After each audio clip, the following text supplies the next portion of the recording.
Is there a threat to Allied forces in Europe? Apparently not. They concluded that the planet Earth and the human race had been under some kind of survey or observation going on for hundreds, if not thousands of years. They concluded in 1964 that there were at least 4 different groups coming here, observing us, surveying us, analyzing us, closely watching us, what we were up to, what we were doing.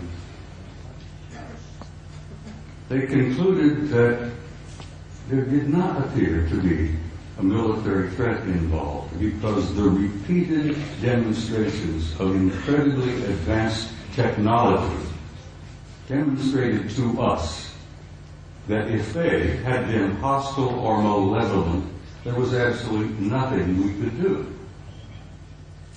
If they were evil in their intent and they were hostile toward us, it would have been over a long time ago. So, the conclusion was there were 4 different groups involved. They had been coming here for a very, very long time. Apparently they were not malevolent or hostile.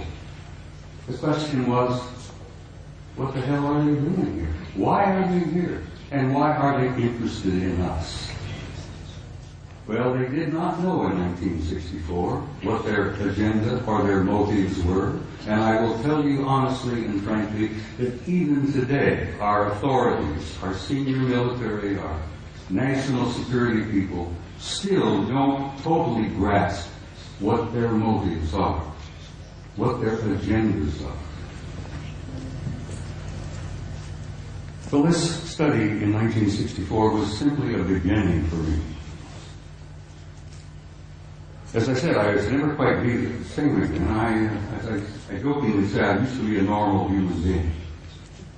And after I read that study and launched on my 45 years of research, I lost all aspects of normality.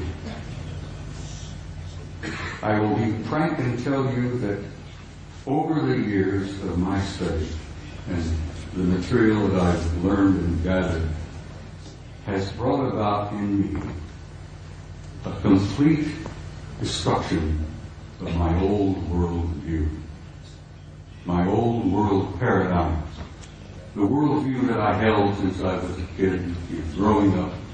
Everything made sense, I knew why we were here, where we were going, what was taking place. After I spent 45 years on this, it all collapsed around my knees. That was the destructive aspect of my personality. That was the part that changed me completely from the kind of human being that I had been before into the kind of human being I am today. Ladies and gentlemen, I'm totally alienated. No pun intended. I've said in a couple of interviews and briefings and such, I have had for many, many years a love-hate relationship with the human race. One moment I love you, the next minute I hate your guts. One minute I adore you for your potential and the beauty of your music and your literature and your art, and the next minute I'm saying, to hell with all of you, blow them up, let them blow themselves up, clean the planet off, get rid of them. It's part of the struggle of having lost your old worldview when your old paradigm collapses around your knees. So the man standing in front of you here today is literally a human wreck as compared to what I used to be. But I feel pretty good about it. I lost all my old illusions. I opened my eyes and I saw the future. And I'm very happy about what I've seen. I've learned over the years from infinitely variety of sources here, there, and everywhere. I didn't retire from the Army until 1976, and I kept my top secret clearance up until that moment. After I retired, I went to work for the Federal Emergency Management Agency and worked another 14 years for the U.S. government, where I had a top secret clearance. So I have a total of 41 years of federal service, you might say. But I learned things over the years that literally still today stun me and shock me. I've learned that the human race is a hybrid race. I've learned that we are not merely alone. We have never been alone. We have had an intimate interrelationship with advanced extraterrestrial intelligence from the beginning of our history. And let me tell you that that intimate interrelationship is still going on. This one race in particular apparently re-engineered us as a species about 200,000 years ago. What we are here today is what we call Homo sapiens sapiens. You're an engineered creature. Your genetics has been manipulated. You're not the same that you were, and you are not the same of what your children and grandchildren and great-grandchildren will be in the next 100 years. The human race is going through a transition.